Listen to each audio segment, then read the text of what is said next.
January the 10th. I made it to double digits, yay me! Let's celebrate with some fantastic thoughts. Caleb Scharf, the Scientific American, called his book The Ascent of Information a transformative new way of looking at our increasingly data-driven existence. One takeaway of it is that data might well be a living organism. And there's a chance that there will be some kind of fusion between that creature and humankind in the future, where humans, their minds I should say perhaps, become the mitochondria in the data themselves. Currently though, the reality for most of us is that the data genome is a tsunami, and we are the tiny entity that tries to survive independently. We grapple with not just a plethora of data, but sick data that hides in the mix, meaning data that seeks to deceive or that has no correspondence to real phenomena. There are striking examples in nature of what happens when duplicated, biased, or deceptive data is unleashed. My family seems to have an affinity for ants. My brother's thesis was called The Return from the Ant, and mind you, he is no biologist, he is an expert in artificial intelligence. So here an example with an ant. Army ants secrete pheromones to mark their trails, which other army ants then follow, because these trails usually lead to food, or a colony or other ants, but usually food.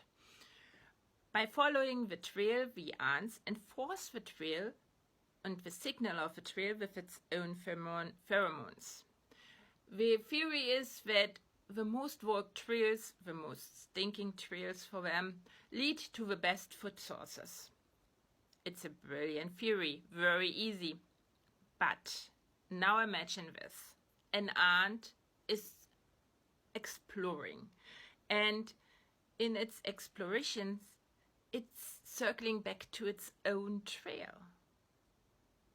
It smells the pheromones, it follows the trail, it reinforces the trails with the pheromones.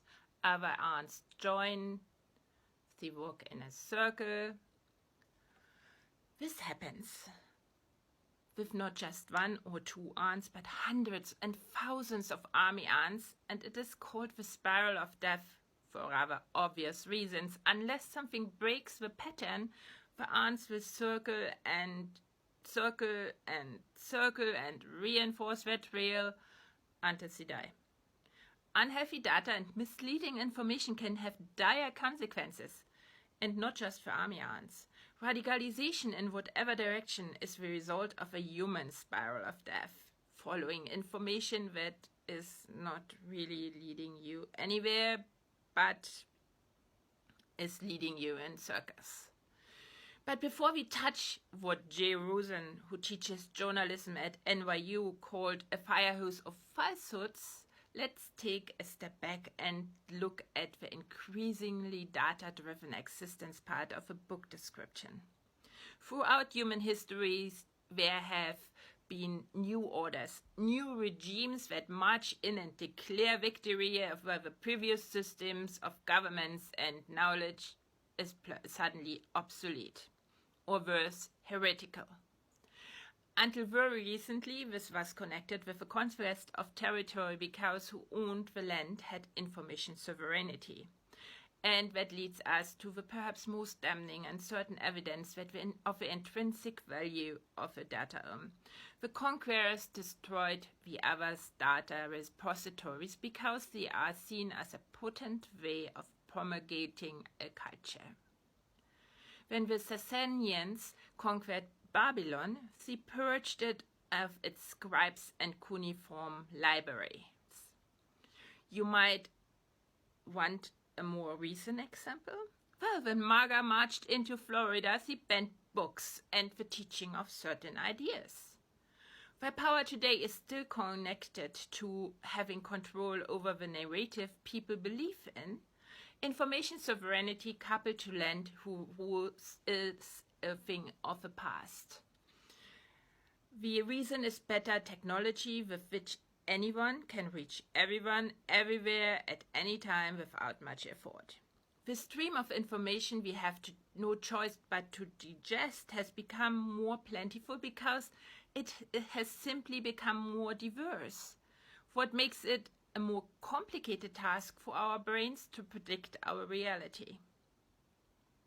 But that's not the only thing that increases the volume of a data stream. Since power is now solely coupled with information, everyone, including bad players, will try to get the information sovereignty in the real estate that now matters. Our brain, our mind.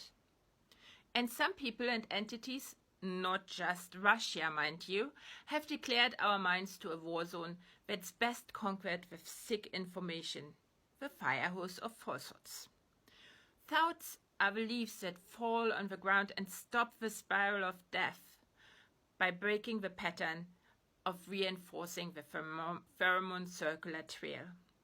Create a habit of thinking, not just in a straightforward fashion, but creatively. Relate things to each other that would otherwise be stuck in different boxes in your brain. Create new structures that are strengthened by new information and can withstand the unhealthy kind. That's what Moments of Meaning helps you to do.